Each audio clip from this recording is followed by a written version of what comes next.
But there's something about Van Gogh's legacy which is much more important than his fathering this or that ism of modern art. Vincent's passionate belief was that people wouldn't just see his pictures, but feel the rush of life in them.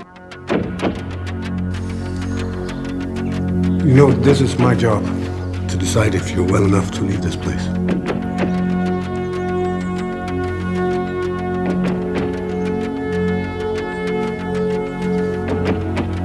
This reminds me of Jesus on the terrace.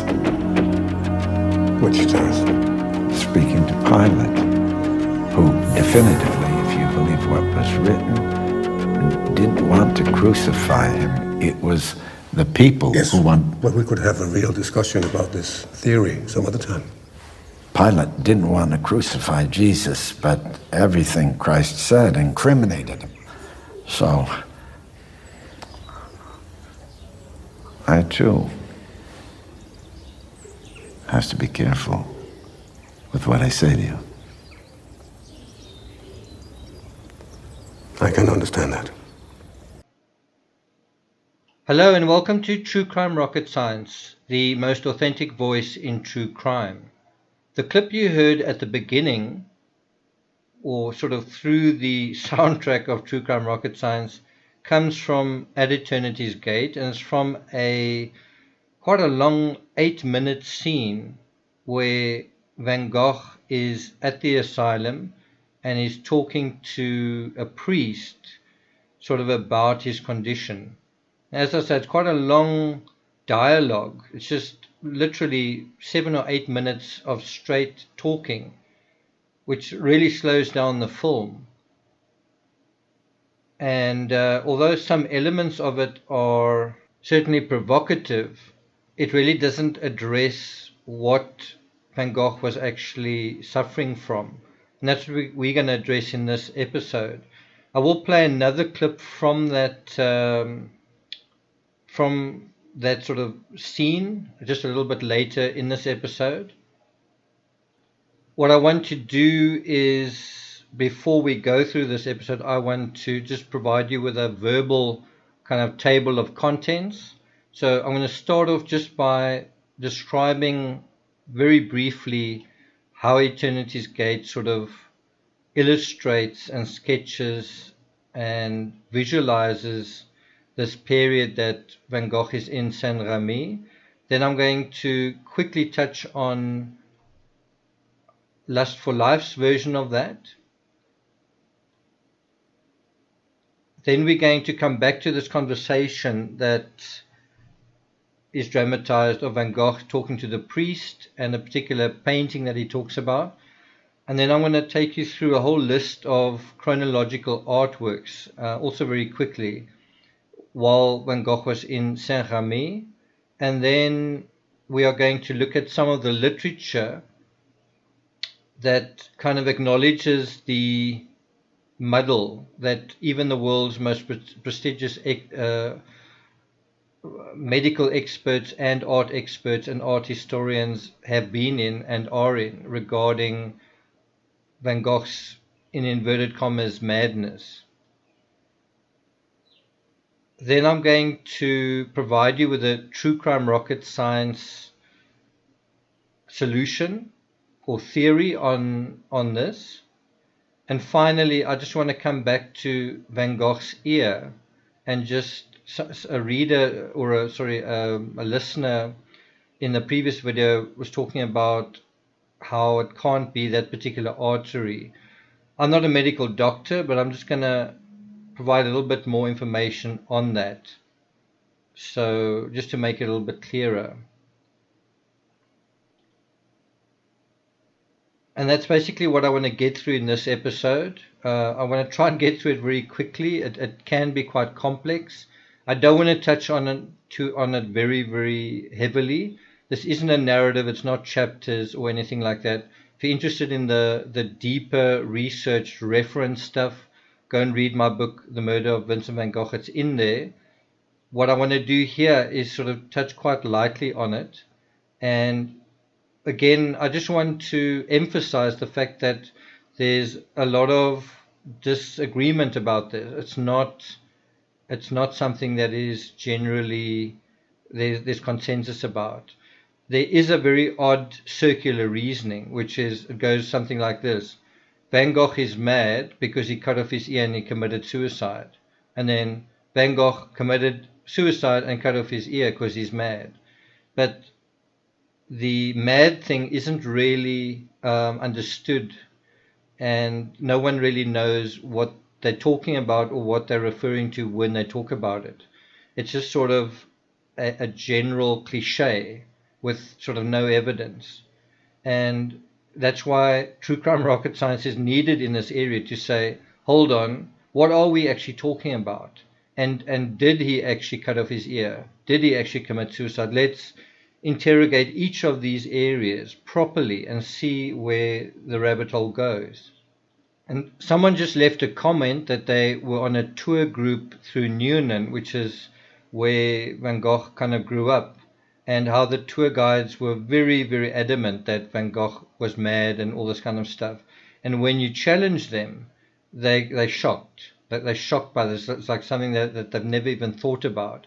And I had the same experience in Auvers, where I didn't so much ask about madness, but I asked other questions, and there's also the shock. And this is something I want to take you guys through as well, is when you address these questions on site, the kind of reactions you get. Because bear in mind, there's a lot of money to be made from the tourists coming there to get their fix on this mad artist. And, you know, the most horrible version has to be true, but people want it to be true as well. And there's also a lot of money to be made out of it. Van Gogh as the mad artist is worth more than Van Gogh as the troubled artist, or Van Gogh as the talented visionary who was just struggling.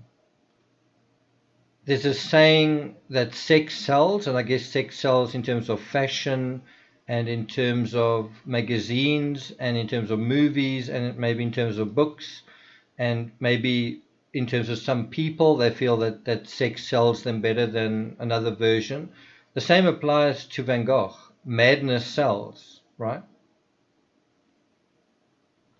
So if we go back to Eternity's Gate, and bear in mind I said I thought the first third of the film, maybe even less, the first quarter, really captured Van Gogh, and then it kind of went rapidly downhill from there. Well, part of this downhill was this depiction of Van Gogh trying to heal himself, his convalescence at the asylum of Saint-Remy. And I've got to agree with a Good Times reviewer, Lisa Jensen, who said, but for all of Schnabel's determined technique, nothing in his movie ever quite achieves the emotional clarity of a single Van Gogh painting. And this is particularly true of his depiction of Van Gogh's insanity, or madness, or mental illness. In the review I wrote of At Eternity's Gate, I virtually didn't even touch on this aspect at all, because I felt it was so almost like a non-narrative that I didn't even refer to it in my review. The one reference I did make was I wrote, incredibly, At Eternity's Gate begins this process, but leaves out all the seminal works Van Gogh painted, from Starry Night, painted at the Asylum of Saint-Remy, to Wheat Fields with Crows, painted just prior to his death in Auvers. Why? So a couple of things that are referred to in the movie. One thing we know is the way Van Gogh was treated for his disturbance was he had to take hot and cold baths. So this is depicted, although it's not so much depicted as you sort of see someone else in a bath and Van Gogh sort of behind him or beside him, and this guy sort of got tattoos on his face, and he sort of acts the part of a madman quite well. And I don't know whether Schnabel is trying to show through this that this guy's mad, Van Gogh isn't mad, or you know what, this is exhibit A on someone who's not, the lights are on but nobody's home, and Van Gogh is this is the kind of people Van Gogh has got to deal with. I don't really know if that's what he's trying to do. I didn't find it a very good way to do it. Rather deal with Van Gogh's madness than someone else's. What Schnabel also did, which I didn't like, I thought it was also irritating, and it sort of directs attention to Schnabel rather than to the story, was he would sort of turn the entire everything you're seeing on screen suddenly has like a yellow hue, and it's kind of like gives like a jaundice to everything you're seeing. So in other words, it's not the natural light, it's not the natural way you would see everything. He's put a filter over everything and made it yellow. He's done that, and then he also has kind of a half of the screen has sort of got like a Vaseline through it. So the top half of the screen is clear, and the bottom half is like blurry. And I guess what he's trying to say is, you know, Van Gogh is kind of seeing things through a filter of madness, and some of what he's seeing is reality and some of it isn't reality, or it's distorted. Again, I don't like that. It's a clever little technique, but it actually explains absolutely nothing.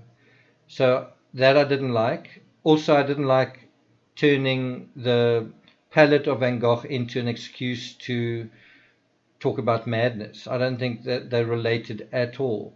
I think what he was trying to refer to here is there's been some talk that the digitalis that he was fed or that he was treated with may have caused hallucinations and may also have caused him to see more yellow. I just don't take that theory particularly seriously. But anyway, that's maybe something that he believes. There's also a scene depicted somewhere in this whole maelstrom of kind of chaos where Van Gogh kind of approaches that the same woman you saw right in the beginning. She's kind of in a field and she's sort of a shepherdess or something, and he kind of asks her to pose for a sketch, and she's sort of confused, but she's kind of accommodating, and she goes along with what he asks him to do. But then he gets more and more sort of forceful, kind of forcing her hand. You know, he's posing her in a situation where she's lying on the ground, but he's becoming more and more sort of forceful, and now I want you to do it like this and like that. And she eventually gets frightened, and I believe she eventually runs off, but he's remembering this, and I think while he's on his way to Saint-Germain or something like that, he's remembering this moment where he's, you know, he had an exchange with a person, a woman that didn't play out very well. And this kind of thing's repeated a couple of times in this movie, a little bit like the strive, thrive thing in the Chris Watts thing, where in the Chris Watts Lifetime movie, where you keep seeing him taking these pills. And in Van Gogh's case, you kind of have him flashing back to this scene with this woman. I don't know whether Schnabel was doing this on purpose, but I do agree that Van Gogh was, I think, quite haunted by his failure to sort of land a wife, land a steady girlfriend. I think he had quite a few encounters with women that didn't go. It wasn't satisfying in the way that a deep, sensitive artist would have wanted his relationship with the opposite sex. And I think that really, once it haunted him, I think it just bothered him. I think it made him feel sad and made his loneliness even worse. It's hard to call it between At Eternity's Gate and Lust for Life, which version of his madness was worse. I would say, it's quite tough to call, but I would say the Lust for Life version is worse just because you see the same gnashing of teeth, and there's a quick sort of flash to the Starry Night painting where the camera zooms quickly on it with this dramatic music, as if that painting is showing him being mad. What I do give credit for is you sort of see Van Gogh kind of in a room, and it's sort of got barred windows, and it's kind of like a prison, but he's able to paint, and he is visited by a nun, and I think there were sort of religious folks that were tending to the sick and the infirm in the asylum. So I think that part is true. But I think both depictions are pretty lousy. If you say, well, okay, how would you have done it better? I think how I would have done it is I would have simply gone through the chronology of the paintings he painted. I would have referred to the letters he wrote. I would have just based it on the historic thing. And I think the madness aspect, I think I would leave to the viewer to sort of try and intuit between that. So look at, you're sort of talking about him being at Saint-Remy, but you just go through what we know was true. In other words, the paintings he painted and the letters that he wrote. And you can refer to him talking about his anxieties and all that kind of thing in the letters. You can do that, certainly.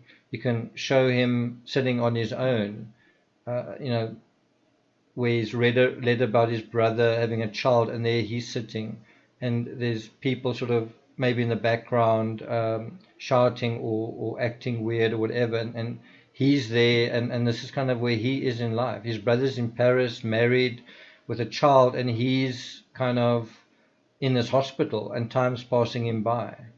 And I think that would show his condition and his situation better. Because the fact is, we don't know what was going on with him. I'm going to address that specifically in a moment, but before we do, I want to come back to that moment dramatized in At Eternity's Gate when the priest and Van Gogh talk to one another. Now, amazingly, Van Gogh is actually depicted in a straitjacket. He's literally in a straitjacket, and the priest kind of unbuttons him from the back and then guides him to a chair in the middle of a long corridor. And again, I think this is Schnabel's attempt at being symbolic. I don't really like it. I think it's it's a well executed scene, but for a historic movie, I don't think it's very helpful, just because I don't think it played out like that at all. But and you'll see why in a moment. But nevertheless, that's how he does it. The part that I want to sort of reference is, first of all, I think there is an element of truth that Van Gogh was in a bit of a pickle where he couldn't say exactly what he thought or what was going on, because he had to protect his brother's interests in him. So in other words, he had to make sure that his brother would continue paying for him. So he had to make sure he said something that, whatever he said to the priest might be reported to his brother. So he had to make sure that that was kosher, put it that way. He also had to be careful being too honest about himself. He'd experienced that with his own parents. He'd experienced that with his own brother, where by being too honest, they would then reject him. And although I don't think Schnabel was aiming at this, I think if Van Gogh was honest, he might have said, I think my condition has got something to do with my consumption of absinthe and with my tendency to go to brothels a lot and have a lot of sex with different people. I think that has made me ill. I've had syphilis before, and I've got syphilis now. And he probably didn't want to say he's got syphilis, but we know for a fact that he did. And we also know that Theo had syphilis at the same time. Gauguin actually died of syphilis as well. So syphilis is definitely a big part of all this, but it's so seldom acknowledged. Just in the same way that absinthe was a big part of this, but also seldom acknowledged. One of the problems that people who are mentally ill have is that when they are admitted to treatment, they've got to, if they want to be released from confinement, they've got to kind of demonstrate themselves to be well, otherwise they remain there.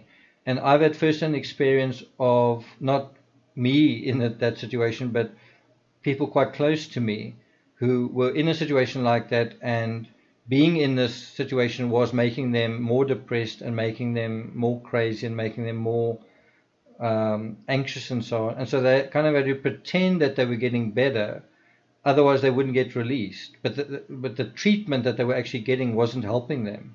So they had to kind of bullshit their way out of these treatment centers.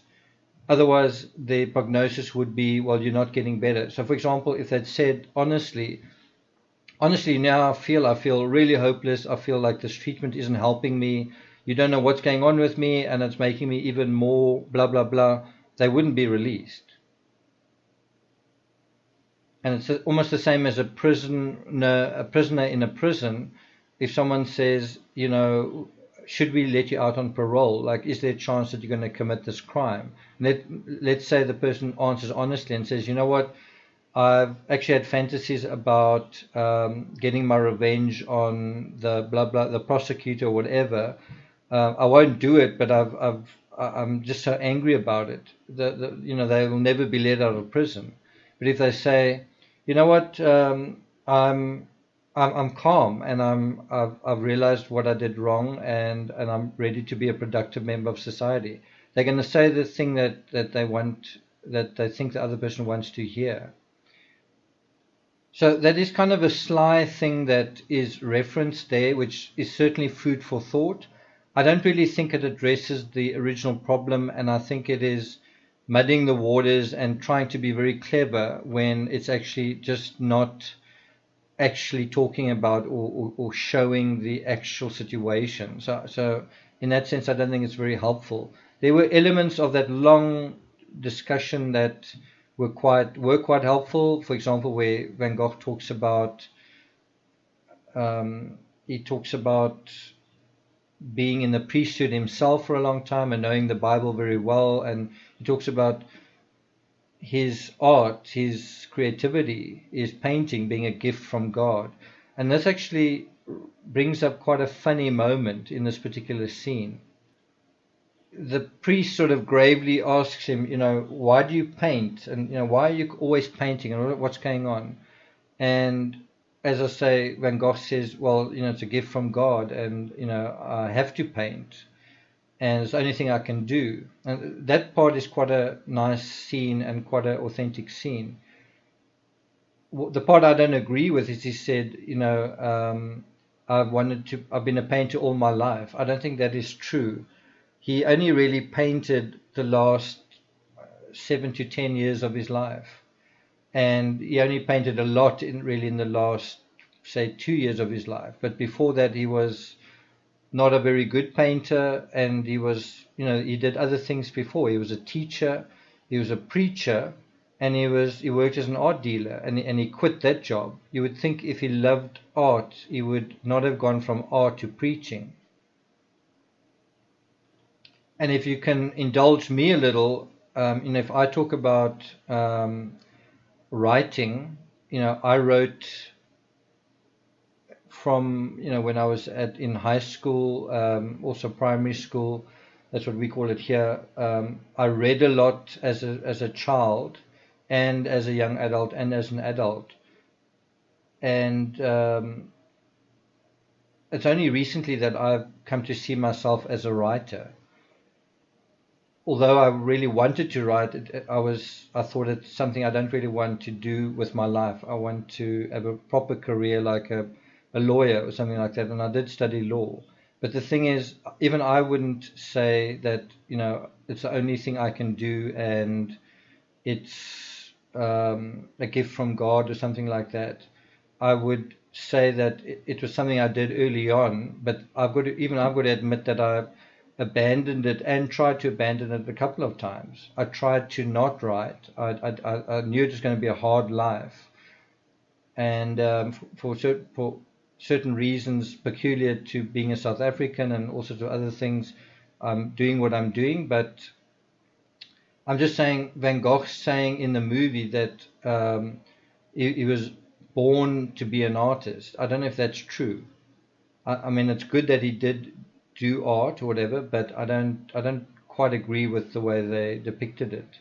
It's something that you become. It's something that you train yourself to be. You've got to study other artists. You've got to learn your trade, and it doesn't happen overnight. But there's a very interesting scene where the priest listens to all of this, and then he sort of bends down and he picks up a canvas that he's got next to the bench, and he shows it to Van Gogh, and it's this pretty ugly picture, pretty badly executed picture of landscape with two rabbits or hares on it, and even the hares aren't very well executed. And the artist sort of says to him, "Did you do this?"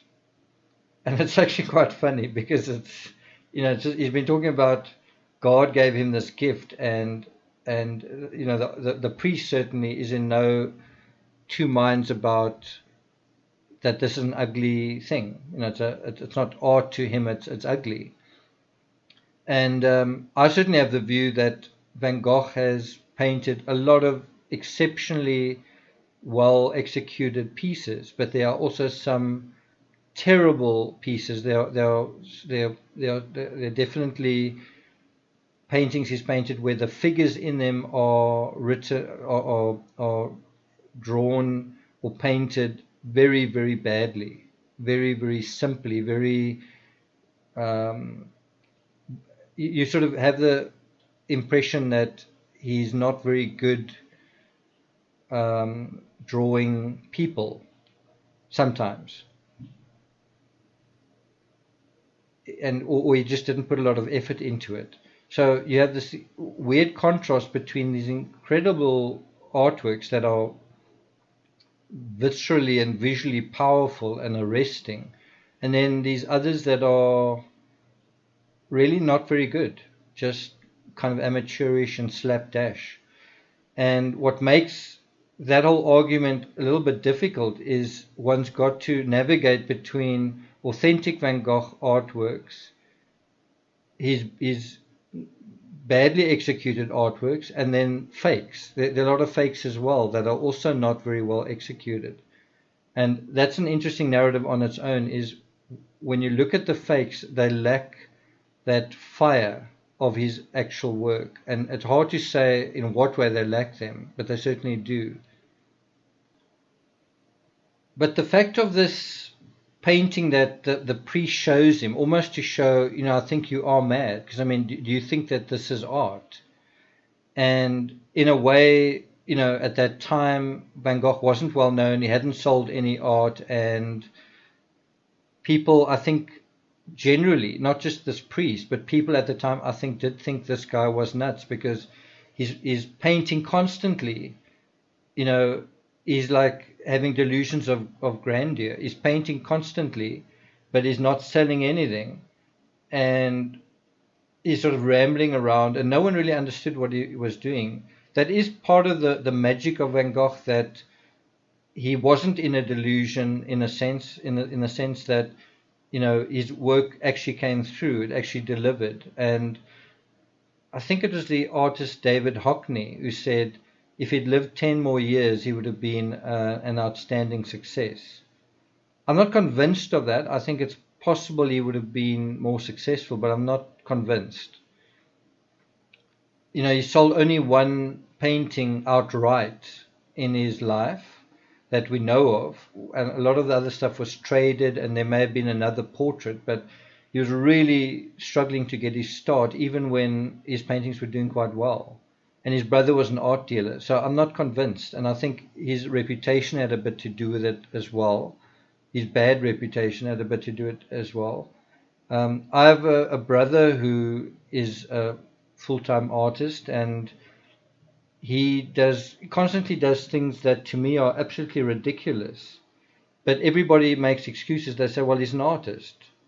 But then I say, well, what if I did that? Or if I do something that's half as strange, then then I get into a lot of trouble, or there's a lot of talk about it. And then I say, well, I'm a writer. I'm also a creative person. No. He's an artist. He's eccentric. He's allowed to be. You aren't. You aren't allowed to have moods or say strange things. It's a totally different standard.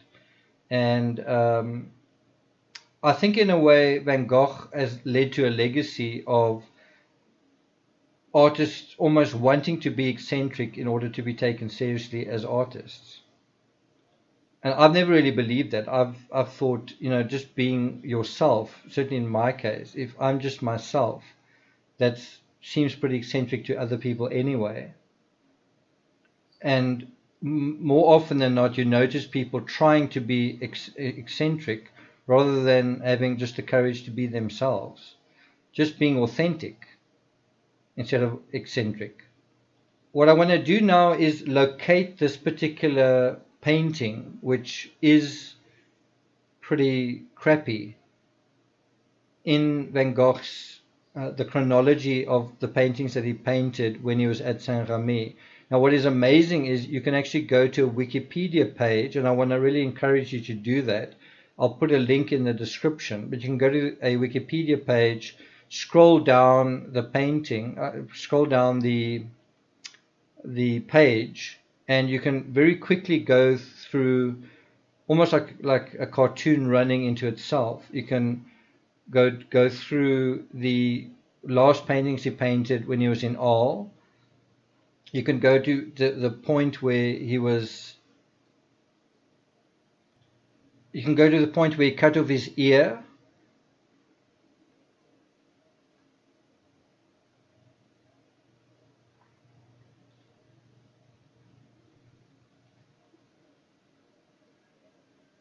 And you'll notice there's a image of onions and a plate and a letter just before the pictures of his ears being cut off. And then there's a whole host of images he painted after he cut off his ear. And then we at Saint-Remy, and you don't get disturbia there, you get flowers and spring scenes and landscapes. Quite early on, he does The Starry Night in June 1889. There are quite a lot of cypress scenes, orchards. Bear in mind, every time he painted this, he had to go out into the countryside. There are a couple of self-portraits.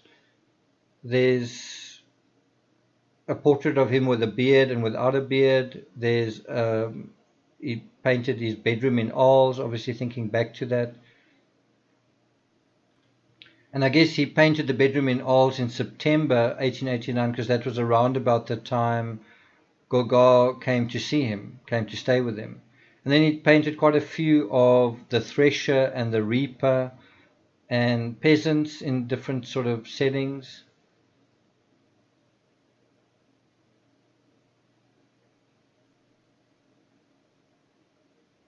But you don't really get a sense of madness from his pictures while he was at the asylum. If anything, the sheer volume of art is telling you that he was just carrying on with his art. That's not completely true because he was having episodes, he was in distress.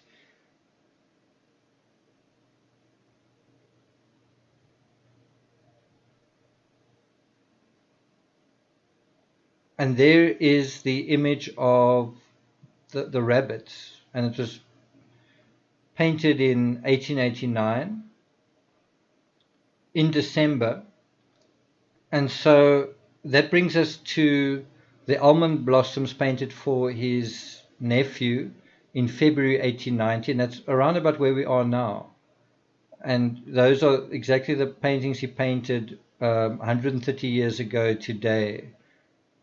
And eventually that takes us to the painting At Eternity's Gate, which he painted right at the end of this period, around about April or May 1890.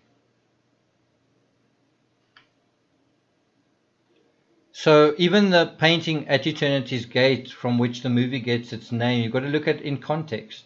It was about the time he was about to leave the asylum. He was actually in quite a hopeful place. He'd sold a painting a little bit earlier. He had heard news of these brothers' child being born. Gauguin was sort of succeeding, and he wanted to get out.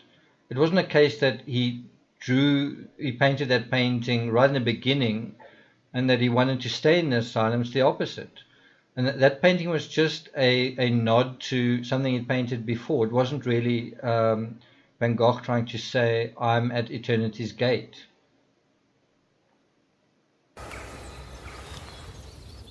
Did you paint this? Yes, I did. And you call it a painting? Yes, of course. Tell me frankly, because I'd like to understand, why do you say you're a painter? Because I paint. I love painting. I have to paint. I've always been a painter, that I know. A born painter? Yes. How do you know? Because I can't do anything else, and believe me, I've tried. It wasn't really Van Gogh trying to say, I'm at eternity's gate. So one's got to be careful projecting things into Van Gogh's story and not letting his story speak for itself. Now I want to do a quick run through of the literature surrounding Van Gogh's mental health. If you go to the generic Wikipedia page, I think it puts it quite well. It just says there is no consensus on Vincent van Gogh's health. I don't know why they don't say mental health, because that is what they're talking about, but that is how they put it.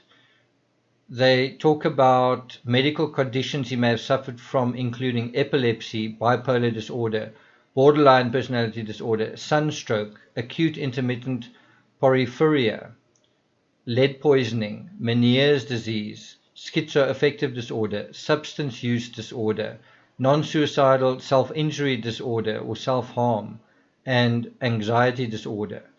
And I think the rocket science version's closest, the closest any of this comes to what I believe is the case is anxiety, and not a disorder, just normal anxiety, given someone who is working very hard and getting nowhere. I think anyone would be pretty anxious in that situation, but not so anxious that he's unable to work. I mean, he's not depressed. He's not like some people who have lost their jobs, who are just unable to do anything and maybe play computer games or drink all day or whatever.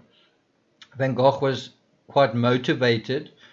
All his letters show how productive he was and how of sound mind he was and how balanced he was. So I think he was anxious, but I also don't think he had an anxiety disorder. In fact, none of those things listed there apply as far as I'm concerned, even though many people feel that they do apply.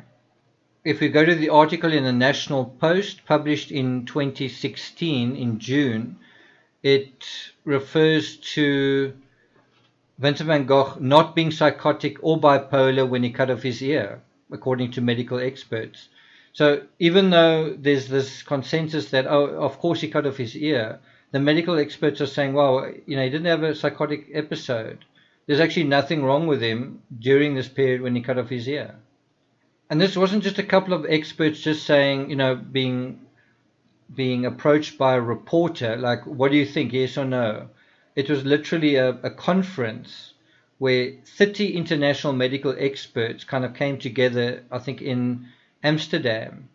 And the neurologists, psychiatrists, and internal medicine specialists participated in this 2-day conference to come up with a definitive diagnosis. And after they'd weighed up all the evidence, what was going on? And they said, and this was from the moderator, Arco Oderwald. He said, and he's a medical ethics professor, he said, one of the things we really do not like in our culture is that things just happen. And I think the same applies with the Chris Watts case. And anyway, this guy goes on and he says, yes, he had difficult character traits, but it wasn't a disease. So interestingly, the experts divided Van Gogh's life into 2 periods. before his breakdown, with the whole ear incident and after. And what they said was, before the 23rd of December, before the ear incident, he didn't seem to have anything wrong with him.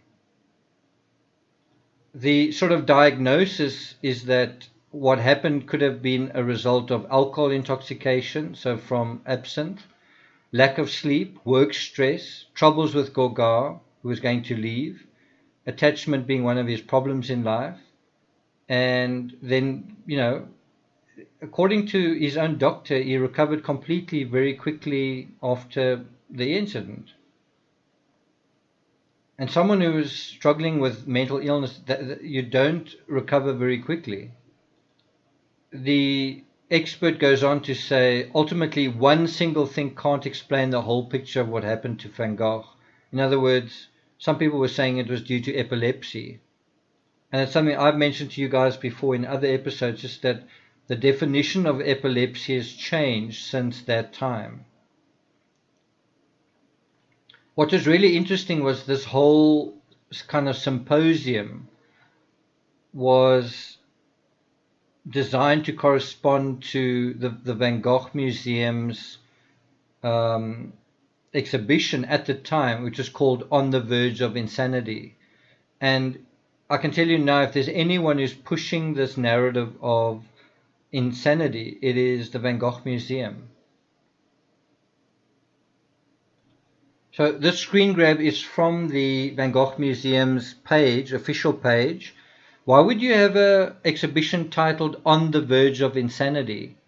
Well, because you're trying to push the narrative that this artist is mad. I mean, you're saying he's on the verge, he's either mad or he's almost mad, right?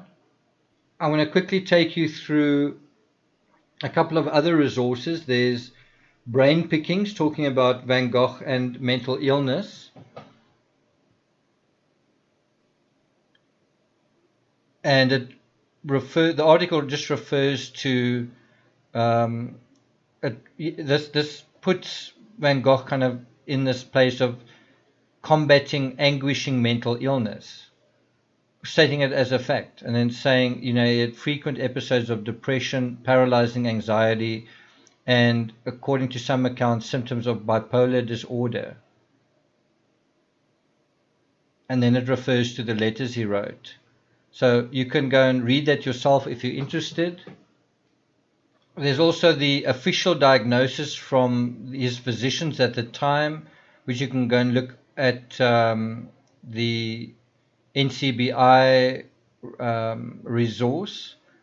And under psychiatry, it refers to the illness of Vincent van Gogh and talks about the major illness during the last 2 years of his life were diagnosed as temporal lobe epilepsy precipitated by the use of absinthe in the presence of an early limbic lesion.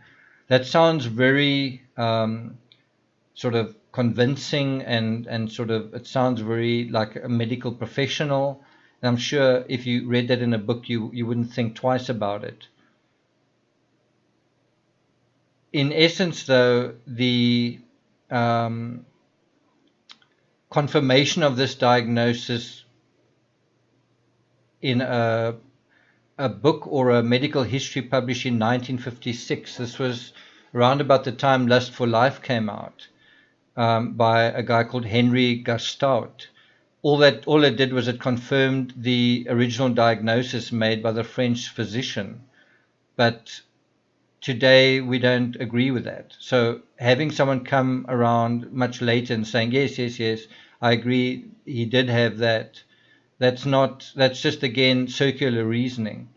If we go to something, I think it's from Psychology Today. Let me just confirm that. No, it's from Psych Central, but I'll put the link in the description. If we go to that, it refers to the same conference. Oh, it looks like it's actually different. I'm not sure if there's an update from what was written in 2016, but if it's not, then, oh, okay, it is an update from that. The article itself is from July 2018, but it seems like it's an update from the symposium in 2016. anyway, it refers to that same conference of 30 international medical experts. Also lists all the various illnesses that he was supposed to have suffered from, and it also just repeats that thing from Okko Oderwald, the moderator, just saying that there was no definitive diagnosis. Bear in mind, this is basically 120 odd years, 125 odd years after his death. You've got modern experts just saying we don't know what was the cause of this. And they say it could be alcohol intoxication, could even just be work stress. If we go to ArtNet, which is quite a authoritative and credible source, it refers to, and this was an article written in, just make sure it was written in September 2016. So all of this came out around about the same time as the symposium. The article is titled, Vincent van Gogh was definitely crazy, but doctors aren't sure why. I really don't like that title. I really don't like just the way that it's just so unscientific and it's just not, I just don't like it. And so this refers to a University of Amsterdam art history professor called Louis van Tilburg, saying it's difficult to make a diagnosis, so the real progress we've made is that specialists in the field are talking about it and they've never done this before. So just think about that. You might think, when you have a passage of time like 125, 26, 130 years, by now people must know what is going on with someone that is very well known. When people have spoken about someone so often and made documentaries and written books, you'd think that people have figured someone out by now. And you take a figure like Vincent van Gogh, and it turns out some people haven't actually thought about certain things ever. And this includes the most obvious thing about Vincent van Gogh, which is his madness. And that is why you so often in our society just have people recycling. And no one actually stops and thinks about something. And that is why you need true crime rocket science, or you need that kind of scientific thinking where you say, hold on, what are we talking about here? What is the actual evidence? Where we can say, okay, this is based on something factual, something that is can be independently verified, right? Almost the way that you would approach a crime. What is the artifacts? What is the evidence? What do witnesses say? What are the accounts? What are the dynamics? What are all what are all the circumstances and contexts, and put that together and come up with your version that way, rather than just recycling what somebody else has said. And apparently all these experts, when they came together talking about the artist's diagnosis, there was like a fierce debate where everyone was convinced of their own, I guess, dogma.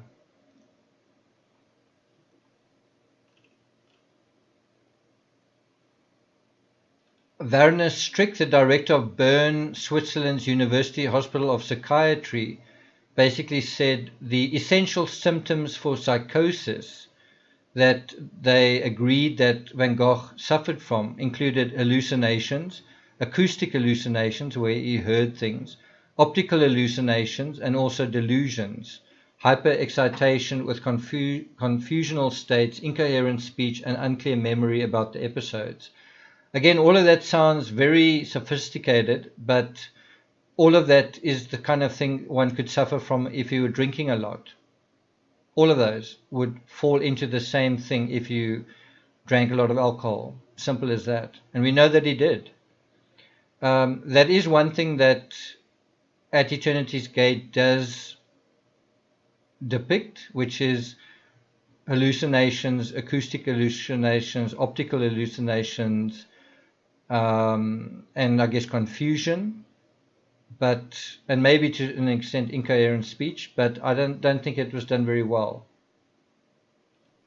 And so the article concludes, the one in ArtNet concludes by referring to another book that has come out called Breaking Van Gogh by James Otto Grundtvig, and it talks about his mental decline being attributed in part to foxglove, right, which is digitalis. So in other words, he was treated in the asylum with something that was actually poisoning him, and it's like exchanging the one poison for the other, taking away the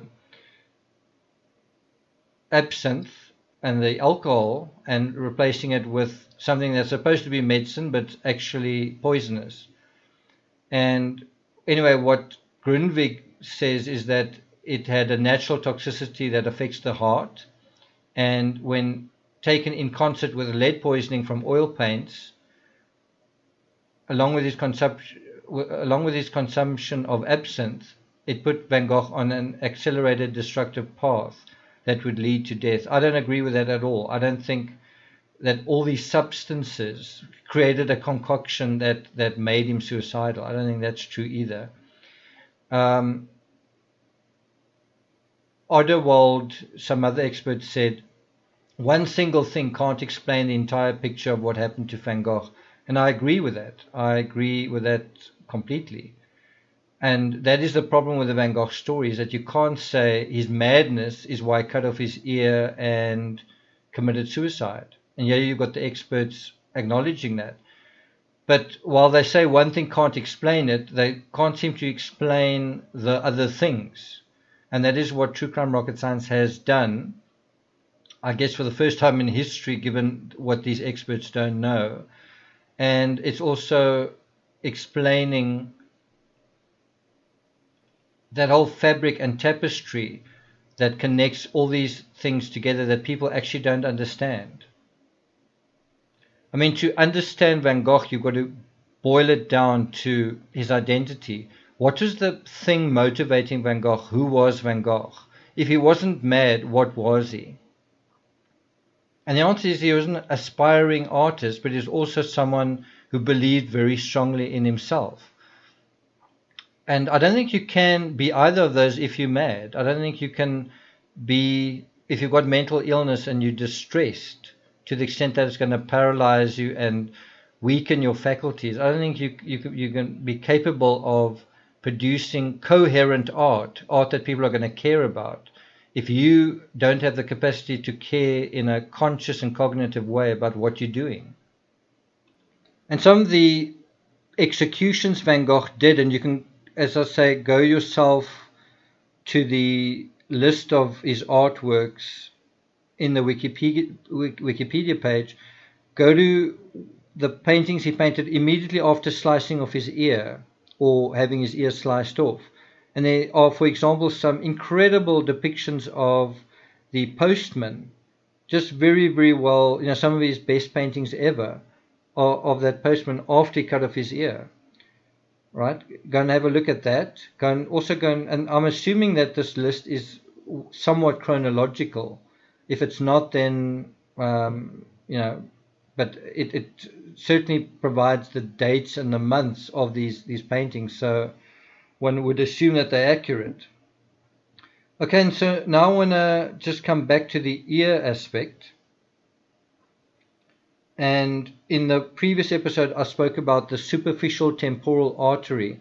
Now, you can see how close that artery is to the ear. It sort of runs along the inner flap of the ear, right?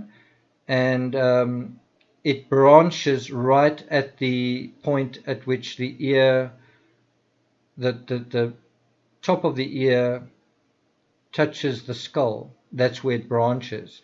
So you could argue that he missed, whoever cut the ear off, whether it's Van Gogh or Gauguin, you could argue that he missed that branch when he sliced through the ear. You could argue that. But if you go to a rear view of the ear, you can see the perforant branches and the contouring branches.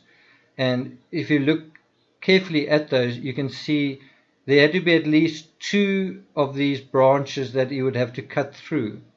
And these weren't small little vessels. These were pretty major blood vessels. They are referred to as posterior auricular branches, and they're both arteries. So that they're carrying oxygenated blood into the ear, right? So we're talking about at least 2, maybe even 3 arteries you would need to have severed to cut the ear off. And that is if he missed the original superficial temporal artery. I don't really want to get fixated on any of that. I don't want to say it was this artery or that artery. The point is, whatever was cut, there was a heck of a lot of blood loss. And all I am saying is, when you look at the structure of the ear and the structures inside the ear, you kind of get a different idea of somebody cutting their own ear off.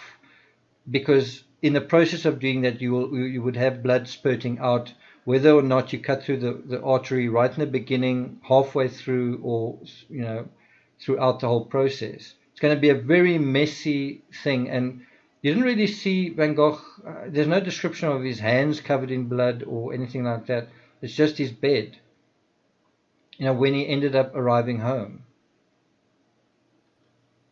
And the fact that he had the foresight to bandage his ear, apparently he bandaged his own ear, that says something also about, could he have been that intoxicated? That's another side to the story. Why would you cut off your ear and then bandage it, which is covering it up, and then take the ear out and give it to somebody? And also wrap the ear that you've taken out in a protective covering. That doesn't suggest madness, it suggests something else. Could one say that there's a link between an artist sketching on a canvas and saying to someone, look at this? What do you think of me? Look at this. Look at what I've created. And someone who's had his ear sliced off, he wraps it in a, I think, newspaper or something, and gives it to someone, almost as if to say, look at what was done to me. Look at this. Look at me. But kind of in a position of being in distress. It's not a calm person. It's someone who is in distress and in anguish. And in, anxious. And there might be an element of intoxication involved in all of that.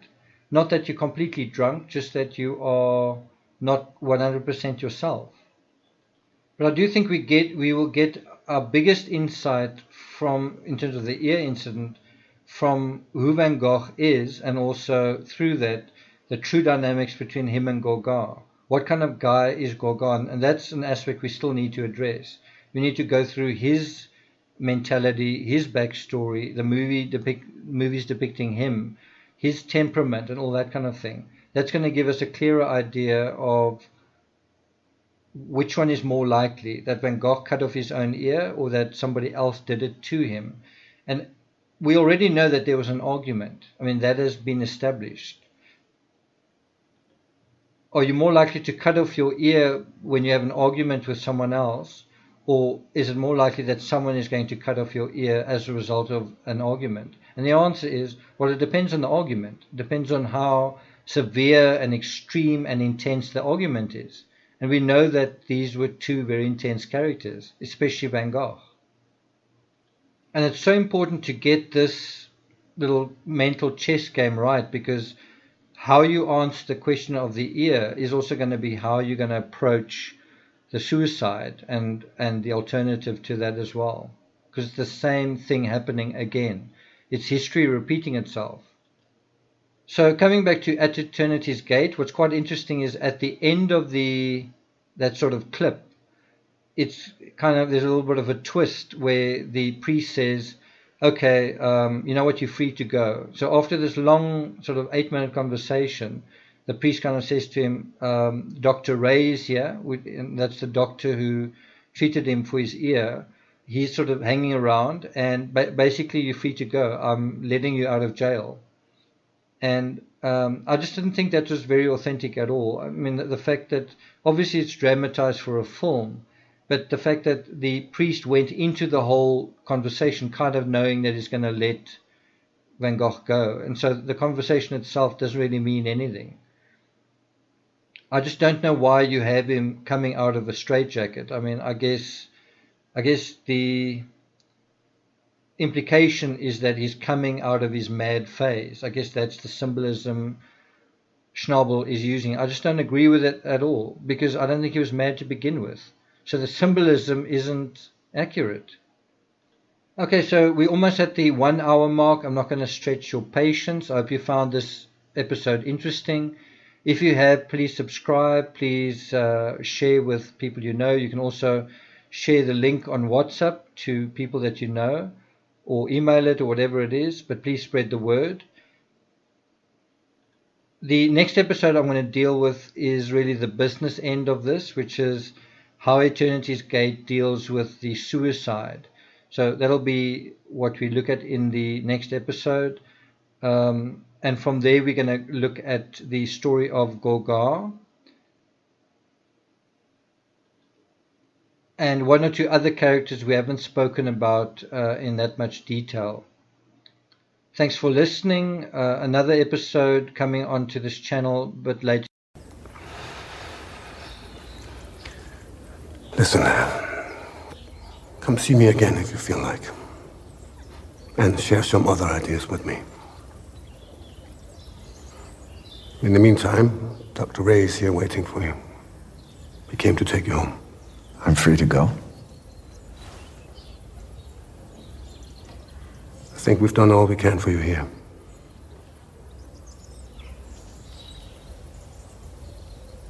I hope I'm ready. I hope so too.